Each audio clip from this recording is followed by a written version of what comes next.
بالکل خبر شامل کرتے ہیں تاندلے والا سے۔ تفصیلات کے مطابق تاندلے والا کے نوائی گاؤں چک نمبر 402 گابے میں بجلی کے پول میں کرنٹ آنے سے غریب منت کش کی بھینس ہلاک۔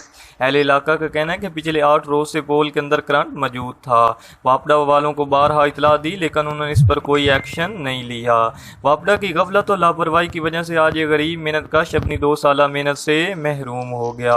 اہل علاقہ کا کہنا ہے کہ ہماری ایس ڈی او اور ایکسین تاندلے والا سے اپیل ہے کہ وہ اس چیز کا نوٹس لیں اور اس غریب محنت کش کی امداد کی جائے اور بجلی کا وہ پول جس کے اندر کرنٹ موجود تھا اور اس کو بھی ٹھیک کیا جائے۔ اہل علاقہ کا کہنا ہے کہ واپڈا کی غفلت اور لاپرواہی ہر دفعہ عوام کے لیے وبال جان بن جاتی ہے اور اہل علاقہ کا کہنا ہے کہ ہماری اپیل ہے اعلیٰ حکام سے کہ وہ اس چیز کا نوٹس لیں۔